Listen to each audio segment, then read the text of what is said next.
Aliens, Genocide. Chapter 2. 3 years later. Baghdad, Iraq. Victory. The smell of it was in the air, alongside the fading stench of the ruins of war. Victory, domination, excellence. He could feel the demand for it throbbing in his sinews, pulsing in his veins. He could feel the need in the stadium crowd outside, the impatient stamping of their feet, their calls and their applause. Its power and its glory electrified the air. Now it was time to electrify some nerves, goose some synapses, nudge some neurons. Jack Oriander stood in the shadows of the tunnel. Outside, his fellow contestants milled around, waiting for the officials to call for the beginning of the 100-yard dash. He felt more secure here, away from the open space. He was slightly agoraphobic. Anyway, that was what his dad had said. He wasn't so sure about that himself, since he didn't really have a fear of being outside. He just preferred walls around him. Pop was dead now. He'd been a captain in the Alien Earth War, and he was dead now. The army had not supplied the details, nor did the Oriander family want details, not when it came to the aliens. Jack Oriander took a sip of cold water from a paper cup, swished it in his mouth, and spat it out. The Middle Eastern sun was hot out there. Jack wanted his mouth wet, but he didn't want his stomach bloated. He had his sunblocker lotion on, and he'd taken care to drink lots of fluids yesterday, and today as well, as carbing up for the contest.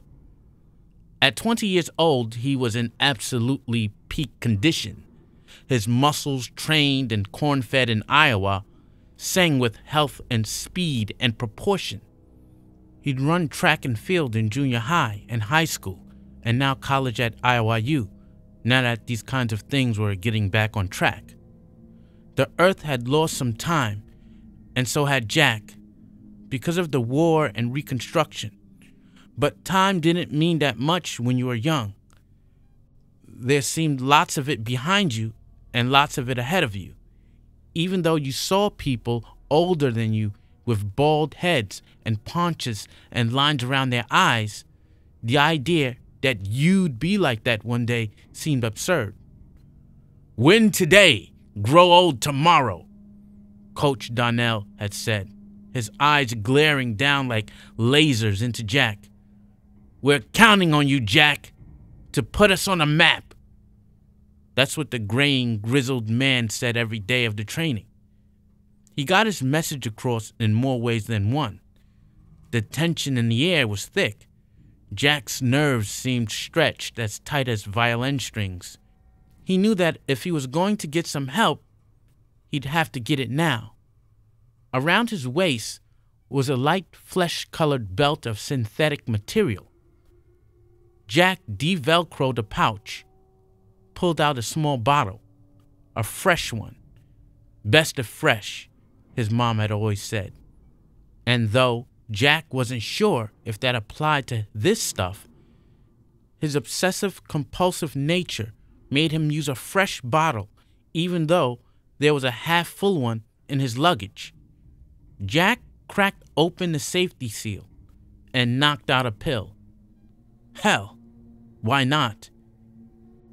He rattled out another one into his palm, then quickly screwed the top back on and stuffed it back into the pouch, readjusted his oversized shirt, tucking it into the elasticized top of his shorts.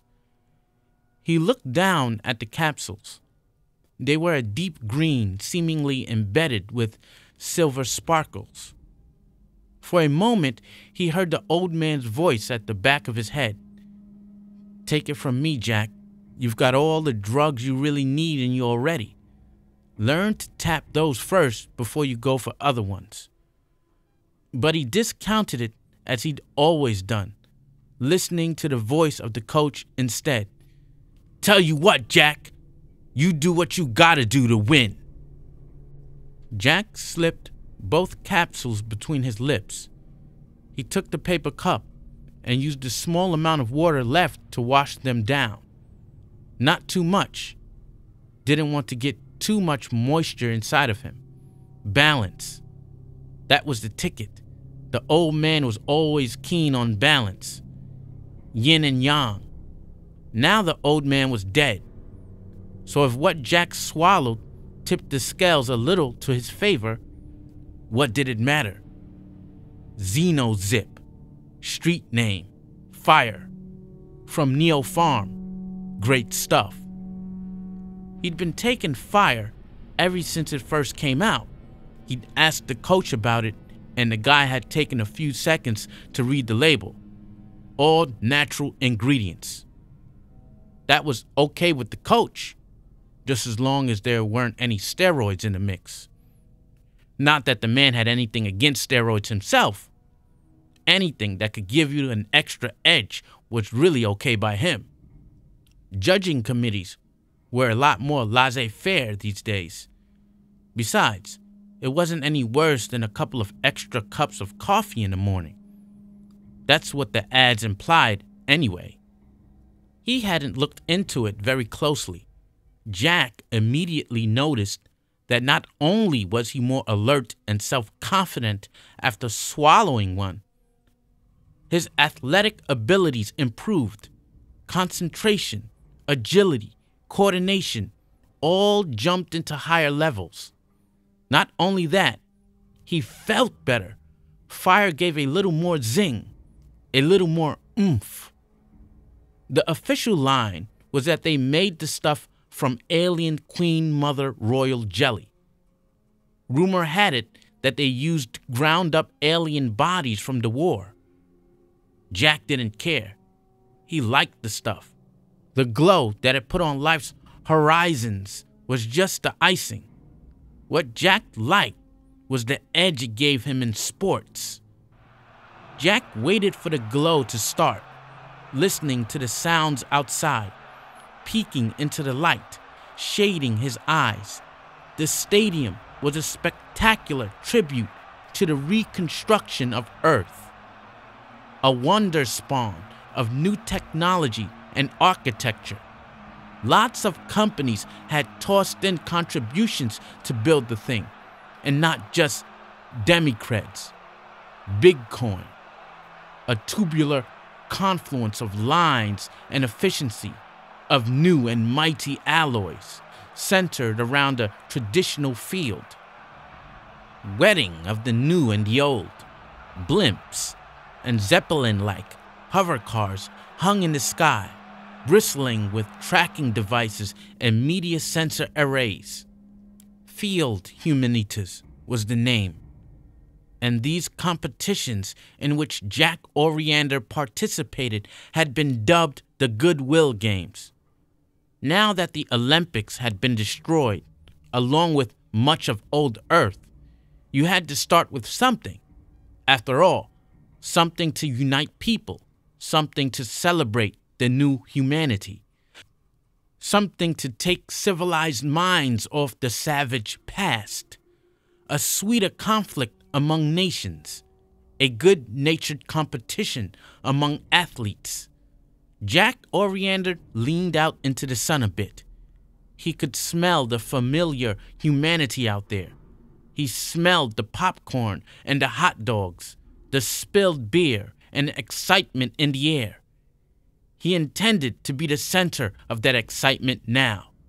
Yes, sirree, Bob. He felt a lick of the drug playing around his nerves and blinked. Ah. Yo, Oreo, you want to get your ass out here? Called Fred Station. Station was the other guy from the States. He was clean cut and slender like Oriander. Only he had neatly clipped blonde hair instead of black, with no widow's peak. A strapping young man. As Oriander's senses sharpened, squeezed into a fine focus by the tongues of fire, he smelled his friend's lemony deodorant and the talc on his hands. Caught a wisp of grape jam from today's breakfast, along with that astringent touch of Gatorade. We're just about set to line up. Yeah, right. Hey, man, you okay? Sure. Why? I don't know. Your eyes, they're a little odd. This sun is kind of getting to me. That's why I'm staying in the shade as long as possible. And your hands, they're trembling some. Oriander lifted his hands. He fancied he could feel special blood pouring into them now, fiery blood. But they'd never shaken before on fire. Man, I just guess I'm a little nervous. Aren't we all? I'll be fine. Just give me a sec. Sure, but seconds aren't mine to give, and those officials are oiling up their guns. He slapped his friend on the shoulder. You'll be fine. Take a deep breath. You're only a few feet away from 100 yards. He snapped his fingers. It'll all be over like that, and we'll go out and celebrate, huh? Yeah, right. Jack grinned. Fred was right. He should move on out. He could see the milling racers not just lining up, but slotting themselves in their starting post. Yet the sun was not only hot, it looked terribly bright now, much too bright. Fire had never sharpened his vision up this much before. He felt like he had just been blessed with telescopic sight. Such incredible detail. Maybe he shouldn't have taken 2 pills after all. Squaring his shoulders, pushing back the razory feeling along his spine, Jack Oriander trotted out to assume his position. As he slotted himself in line, he got the A-OK signal from Fred. Come on, Oreo, let's show them that American sneakers can still kick butt.